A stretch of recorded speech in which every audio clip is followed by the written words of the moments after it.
Hi everybody, just to let you know in advance, you're going to be hearing a lot of music again in the background. Again, the kids are eating lunch and watching YouTube right now. We have a small house, so they're right behind the camera. It is what it is. Rachel, you ate all the french fries. Yes, you can have a dessert in a minute. The people deserve yeast pizza dough, which is what we are making right now. I'm going to show you a quick little video of how I make my yeast pizza dough. I'm only going to use using a cup and 2 tablespoons of all-purpose flour for this. And it will make a large pizza. It will fluff up to that over time because yeast rises, and it will come to the point. The first slice, cutting the pizza into 12 slices. The first slice will be 1 point for the crust. So let's get started. We have 1 cup of all-purpose flour plus 2 tablespoons. We have 2 teaspoons of regular white granulated sugar. And this stuff is almost as hard to find as toilet paper, but this is yeast pizza dough, so deal. I'm using Fleischmann's active dry yeast. Lots of people, like my good homie, my brother from another mother, NC Blue Hog, he and a bunch of other folks know how to use instant or rapid rise yeast. I've never used it, so I'm not an authority. This is all I've ever used, and as weird as it sounds, I don't like to try new things. I know you don't believe that, but it's true. I am a creature of habit and stubble. So I'm using 2 teaspoons of the active dry yeast, and the key thing with this is we are using, of course, water, but it has to be in a specific temperature range, between 100 to 110 degrees. Any cooler and it won't really activate the dry yeast, and any hotter and it will kill it like a horrible sauna accident that you see in a slasher film. So I have my sink, because I just use regular tap water. I'm old school like that. Going too hot right now, and I will show you how to measure it really quick.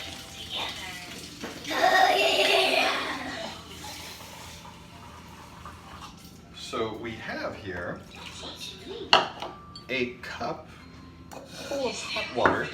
I'm going to use my turkey baster thermometer, or if you're feeling adventurous and when in Rome do what the Romans do, a rectal probe for if you have a bad fever and need an accurate temperature gauge. So we're just going to put this in, and we want the water to be between 100 to 110 degrees. Give it a moment. And it's rising slowly because it doesn't understand time constraints with cooking videos. Rachel, don't lick the ketchup out of your bowl, please. And you people wonder why I don't get a big head. Alright, so this is at a perfect 101 degrees on the dot. I am going to use a 1/4 cup of this. First, into a large vessel, we're going to add our 2 teaspoons of sugar, our 2 teaspoons of active dry yeast, and I'm going to add a 1/2 cup of the appropriate temperature water. Gently stir with my expensive kitchen implements. We don't want to go like we're a power loader on this. We just want to help the sugar dissolve. Just a little bit. And now we are going to set our timer for 15 minutes and walk away. Right now, I will show you this where it's starting. It is starting right at around that 100 milliliter mark. And 15 minutes later, let's see where it gets. Now, I have to go get Rachel dessert because she's looking at me like a rabid beast right now and very angry. Be right back. All right. Okay, tragedy was averted. I got my daughter lunch, so she didn't come at me with a makeshift shiv like a prison movie. So I added the flour, the salt, and feel free to add additional seasonings. My wife likes it with a little bit of thyme, some garlic powder, and I actually added a 1/4 teaspoon of olive oil just to throw a bone to Chiafulo because he needs it after I ripped him yesterday with a Tuscan tamale. So this is our yeast now. It started off down here and it's bubbled all the way up. We are going to add the yeast water into our mixing bowl. You could do this by hand, but this is the only contraption I will ever use in my videos that, you know, is a little bit on the expensive side because, as you could tell, I'm busy. Okay, now we are also going to need additional water. We aren't exactly sure how much. It will depend on how dry the yeast and the flour and everything get. So we're just going to have some on standby. Hook up the dough attachment. And it's going to get hard to hear me, but I will try to talk loudly because that's what men do. We talk over things. So we're going to start this up and we're going to try to get this just to barely come together into a dough ball. We don't want it too wet, otherwise we'll have to add more flour, which will add points. So we want it just to come together. I know offhand that it will take a little more water, so I'm just going to add a little bit in.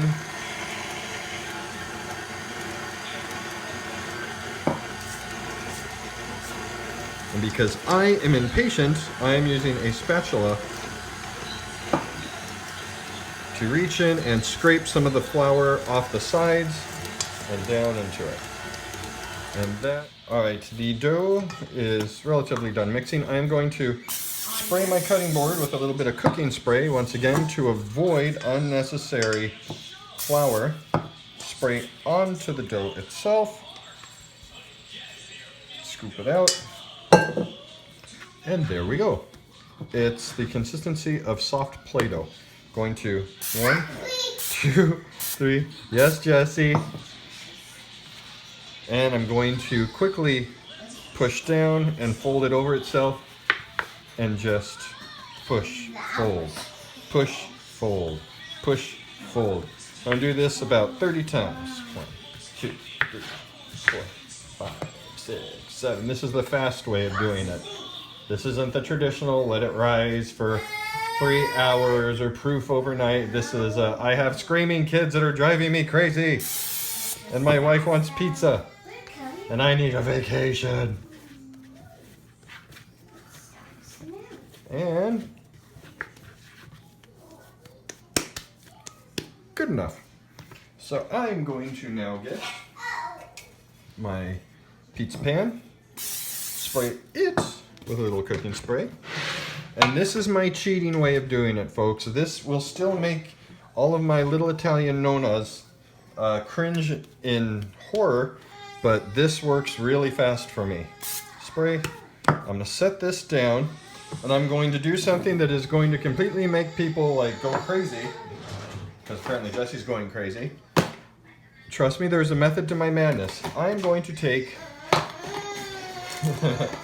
plastic wrap and I'm going to lay it over my pizza pan.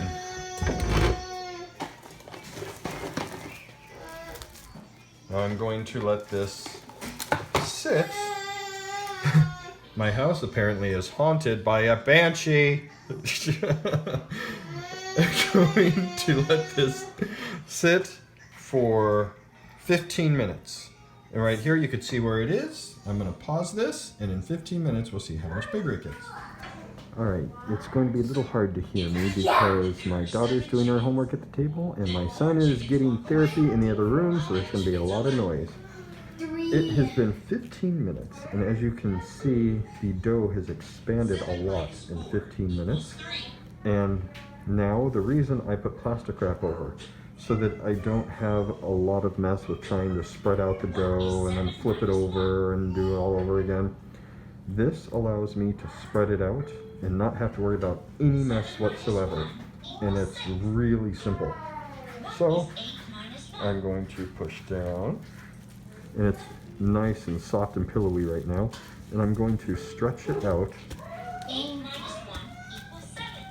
using the plastic wrap is an awesome non-stick surface for this. Much easier. You could use this with 2-ingredient dough also. I just love using the plastic wrap for this. And right now, at this size, the dough is about 1/2 inch thick all the way around. I can get it thinner because I'm going to let it rest again and it will continue to rise.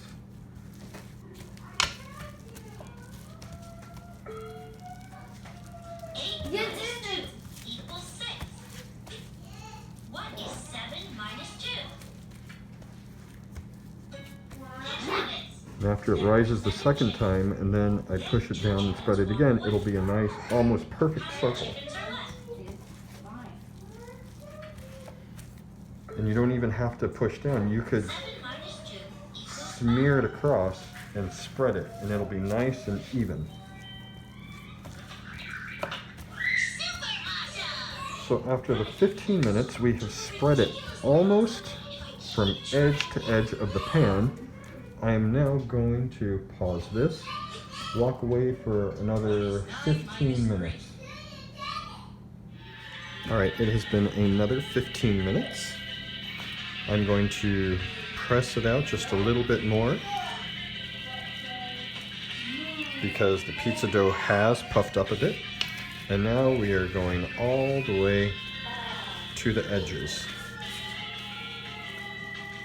Now, you could throw it in the oven right now at 425 or 450 degrees, you know, for around 10 to 15 minutes, whatever you like. Prepare this for the exact same bake time that you would any other pizza dough.